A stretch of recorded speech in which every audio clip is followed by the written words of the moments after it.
Olá, boa tarde, meu nome é Raul Maurício, sou aluno do curso de especialização pela Univasf, de ensino em Química e Biologia.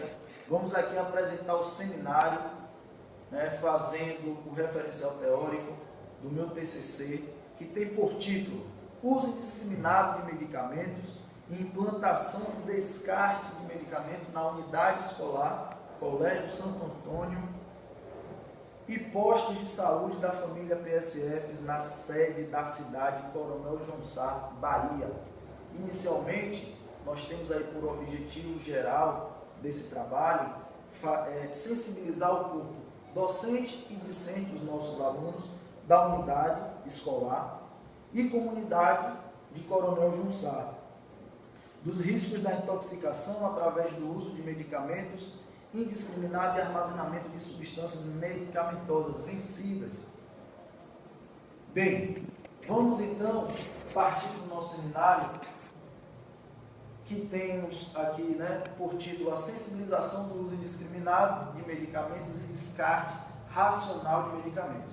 Claro que isso precisamos partir de uma ideia que vamos implantar dentro da unidade escolar. Vamos pegar o nosso aluno, o nosso corpo docente e fazer com que eles sejam multiplicadores dessa ideia, levando para os seus pais, irmãos, tios, colegas, amigos da comunidade em geral, para suas comunidades religiosas e daí por diante. Então isso, na verdade, é um trabalho de todos nós. Somos responsáveis por esse encaminhamento de sensibilização. Estamos dentro de um ambiente de construção de saberes. Pois bem, partindo da ideia de que todo medicamento, ou melhor, toda substância tem que ter o seu uso racional, a OMS, a Organização Mundial da Saúde, em uma conferência para o uso racional de medicamentos em Nairobi, em 1985, estabeleceu que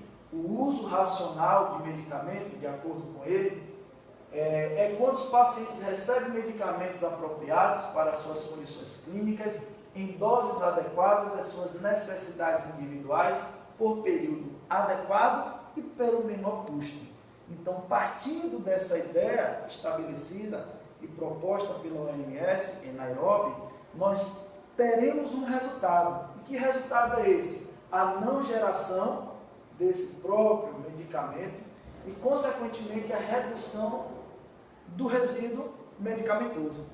Então, nós teríamos que fazer a difusão dessa ideia, que desde 1985 é trabalhada e, consequentemente, pouco ainda é difundida. E muitas vezes, redes farmacêuticas trabalham de forma isolada e que ainda não existe uma lei pré-definida, estabelecida, que crie um padrão de coleta, de descarte, de encaminhamento, destino e daí por diante. E o que é que ocorre hoje no Brasil? Qual é a situação atual no Brasil a respeito do descarte de medicamentos?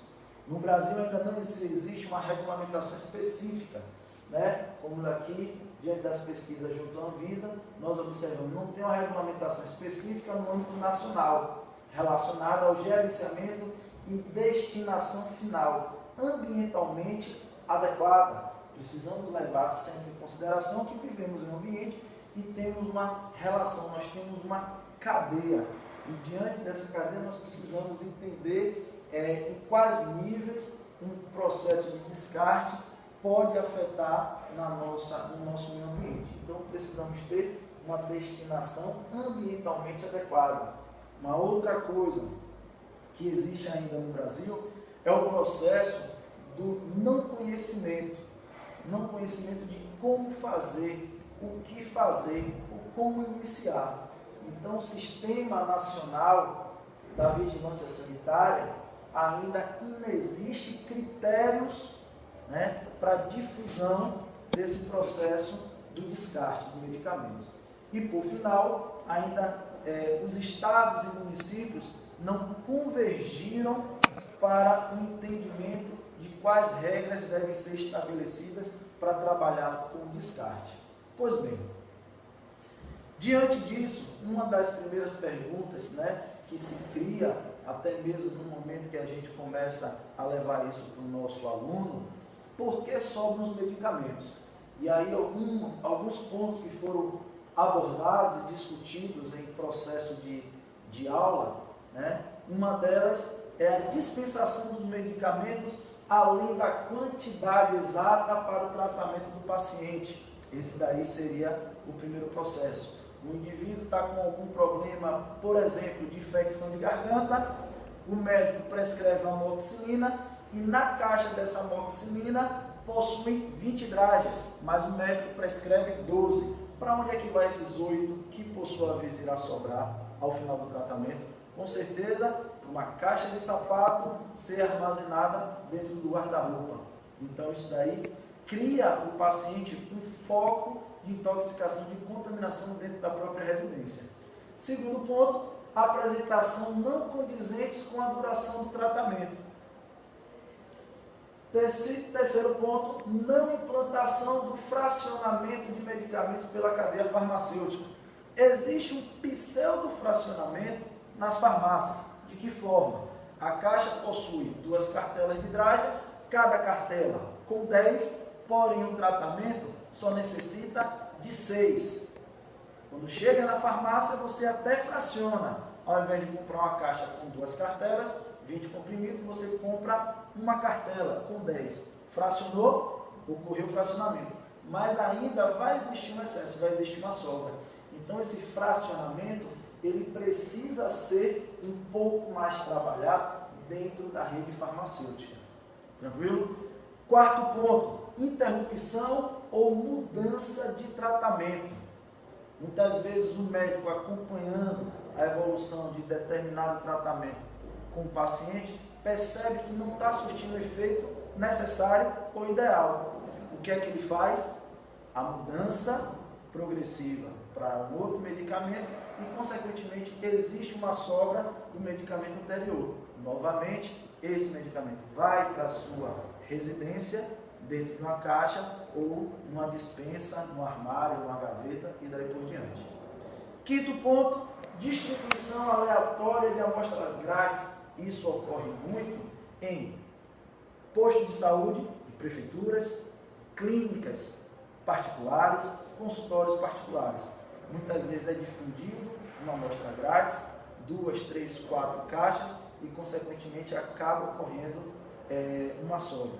E, por final, carência de informação da população relacionada à promoção, prevenção e cuidados básicos com a saúde. E aqui a gente precisa ficar extremamente atento, porque um dos objetivos desse trabalho é justamente sensibilizar o nosso jovem. Se ele vai ser um formador de opinião, se ele vai ser uma mente crítica dentro da sua comunidade, nós precisamos fazer com que eles difundam esse conhecimento junto aos seus familiares, junto aos seus parentes, junto aos seus amigos e daí por diante. Bem, mas para isso tudo ser gerado, uma coisa que chamou a atenção nos estudos preliminares foi o processo do índice de entrada de pessoas com intoxicação em hospitais públicos, ou seja, a ocorrência de tratamento por intoxicação, que chega em 2012 a margem próxima de 30%, ou seja, a cada 10 indivíduos que dão entrada em hospitais por intoxicação, 3 são por efeitos de medicamentos, intoxicação de medicamento não prescrito pelo profissional competente. E essa informação ela vem do SINTOX, ou seja, Sistema Nacional de Informação Tóxico-Farmacológicas, né, que é um braço da Anvisa. Então é algo que chama a atenção de todos nós a respeito de que esses 30% muitas vezes está ocorrendo devido à falta de conhecimento, à falta de informação que por sua vez não é difundida. E diante desse risco, além da saúde, o risco do descarte de medicamentos em locais não apropriados pode ser uma causa muito grave, ambientalmente, de contaminação ambiental, como também de contaminação a animais, contaminação à água, contaminação de solos, visto que esses medicamentos em cidades pequenas, né, cidades de pequeno porte, por não possuir aterro sanitário, esses medicamentos são jogados diretamente no lixão. E uma vez jogado no lixão, vai trazer todo o transtorno socioambiental. Tranquilo? Então, a nossa ideia inicial do trabalho é justamente esse: criar sensibilização do nosso corpo docente e do nosso corpo discente dentro da nossa escola. Claro que existem estudos, existem informações, dados que precisamos trazer de forma mais aprofundada para embasar o nosso conhecimento. E uma vez precisando desses dados, existem 2 leis, uma portaria e uma resolução que nós vamos nos pautar para poder fazer a escrita do desenvolvimento do nosso trabalho. Tranquilo? Fica aí a dica. Próximo vídeo vamos dar informações muito mais detalhadas. Um abraço e até mais.